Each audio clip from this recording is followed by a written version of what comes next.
Hello everyone, welcome back to our channel. আমি সুজাতা। সকালের হিমেল পরশে আজকের ব্লগটা শুরু করলাম।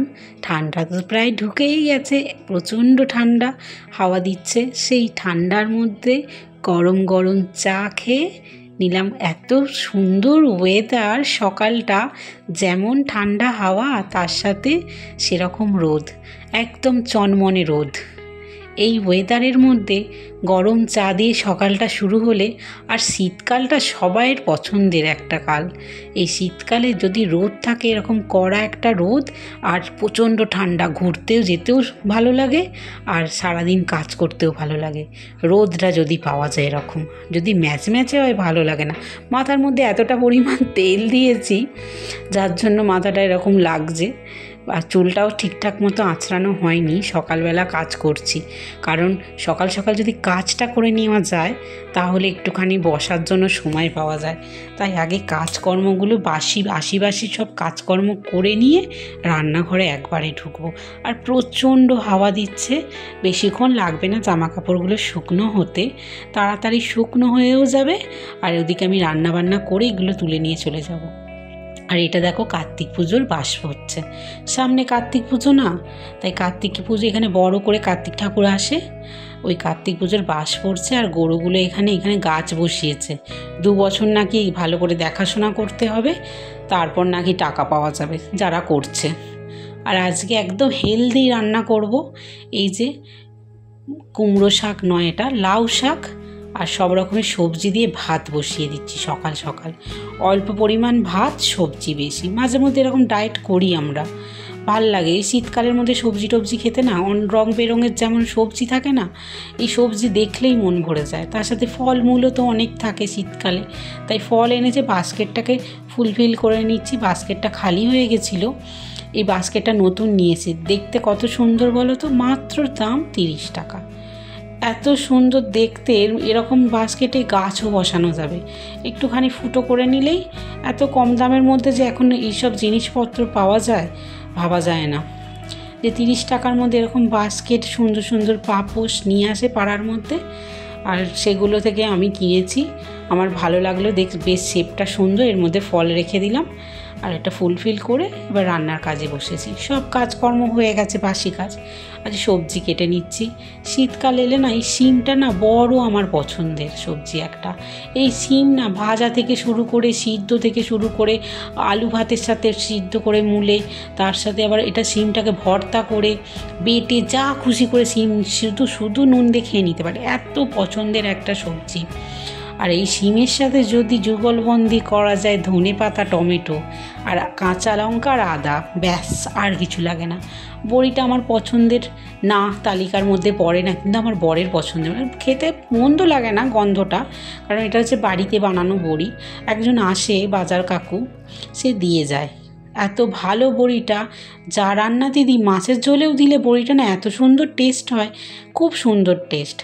বেশি দামও না, বাড়িতে বানায় একদম, মানে সুন্দর ডালের বড়ি, নুন টুন সব দেয়া থাকে। আর এই যে আমি শিমের রান্নাটা করছি না, আর কিচ্ছু রান্না করব না, সবজি ভাত, তার সাথে এই শিমের তরকারি। ভাবা যায় এই কম্বিনেশান? ভাবা যায় না। এরকম করে দেখো। পাহাড়িরা দেখছি আজকাল ভিডিওতে, পাহাড়িরা সিদ্ধ খাবারই বেশি খায়, তার সাথে মরিচ ভর্তা, মানে বাংলা কথায়, আমাদের ভারতীয় ভাষায় লঙ্কার ভর্তা, লঙ্কা বাটা যেটা বলতে পারো। এই সিদ্ধ খাবার আমিও একদিন ট্রাই করব ভেবেছি, যে ওরা কিভাবে খায়। যাই হোক, আমি ভালো করে আলু টালু দিয়ে ভেজে টেজে, বেশি কিছু মশলাপাতি দেবো না। এই শীতের সবজিতে না মশলা বেশি দেয় না। যতটা পারবে অল্প মশলা দিয়ে রান্না করবে, মানে সবজি যে আসল গন্ধ, আসল স্বাদ, সেটা পাওয়া যায়। তাই সুন্দর মনে সুন্দর করে যদি রান্না করো না, তার টেস্ট দ্বিগুণ হয়ে যায়। তাই সুন্দর মন করে, যে আমি আজ সুন্দর করে রান্না করব, তাহলে সুন্দরভাবে তোমার রান্না হবে। আদা, কাঁচা লঙ্কা থেতো করে নিয়েছি, বেশি বাটিনি, এটাই দিয়ে দিলাম, আর কিচ্ছু দেব না। ব্যাস, এটার মধ্যে জল দিয়ে দেব। যখন এগুলো সব সিদ্ধ হয়ে যাবে, তারপরে ওর মধ্যে ধনে পাতা ছড়িয়ে নামিয়ে নেব। এত সিম্পল রান্নাটার মধ্যে এতটা ভালোবাসা জড়িয়ে তুমি রান্নাটা করো না, এটাই একদম অমৃতে তুল্য হয়ে যায়। আর যখন খিদের পেটে যখন কাজকর্ম করে এই যে তৃপ্তি ভরে খাওয়া হয় না, সেটাই অরিজিনাল, মানে অরিজিনাল টেস্ট পাওয়া যায়। এই সারাদিন বসে থেকে যদি এই খাবারটা খাওয়া হয় না, তখন মনে হবে যে কি খেলাম। ওর জন্য না, কাজ করে নিজের কর্ম কাজ করে সেই কাজের পরে যদি খেতে বসা হয় না দুটো, সেটাই সুন্দর সুন্দর, একদম অমৃত অমৃত।